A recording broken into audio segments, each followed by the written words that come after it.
en l'occurrence, comme ça, a pas de peau. C'est vrai que c'est un système beaucoup... Enfin, c'est assez différent d'habitude où dans un personnage fait de chair et de sang, on commence par se dire, ok, en quoi est-ce qu'il est différent de moi, qu'est-ce que je vais devoir créer, même physiquement. Et là, en fait, il y a tellement de points de différence et tellement peu de points communs qu'il faut tout créer. Donc ça, c'est plutôt stimulant, je trouve, en tant qu'interprète. Ensuite, la difficulté, c'est que du coup, tout ce qui fait la singularité d'un être humain, ses tics, ses mimiques, sa façon de respirer, de rire, tout ça, ce n'est pas un support dans le cadre d'une intelligence artificielle. Donc il faut les bannir, et ça, c'est sûr que c'est très difficile.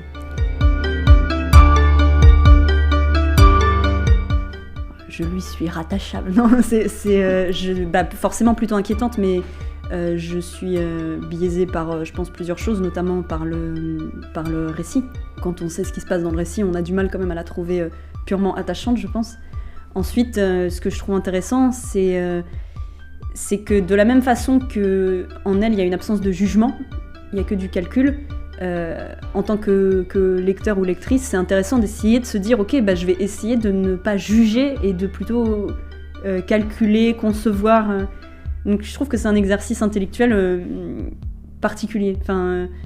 Mais de toute façon, ça, même pour un personnage de chair et de sang, il faut arriver, je pense, à pas juger, surtout quand tu l'interprètes. Faut pas arriver en ayant un jugement sur ton personnage, il faut arriver avec une curiosité vis-à-vis de lui.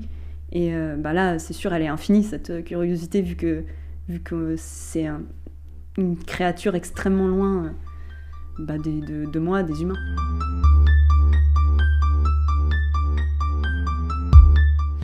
Oula, on va pas se porter la poisse. Non, j'espère que la boucle est bouclée, en quelque sorte. Ça serait plutôt chouette que ça se passe comme ça. En tout cas, c'est vrai que c'est assez incroyable, ça. L'à-propos du récit et du thème par rapport à ce qu'on a vécu mondialement juste après. Je pense que c'est intéressant. Le biais de l'intelligence artificielle, en tout cas, permet de se concentrer non pas seulement sur un récit catastrophe, mais sur des faits concrets, une avancée que la science est en train de proposer aujourd'hui et qu'il faut juste apprendre, avec laquelle il faut se familiariser. Je pense que faut pas... Moi, je sais qu'instinctivement, c'est plutôt des choses qui me font peur. Les intelligences artificielles, je les associe tout de suite à des visions très pessimistes de l'avenir.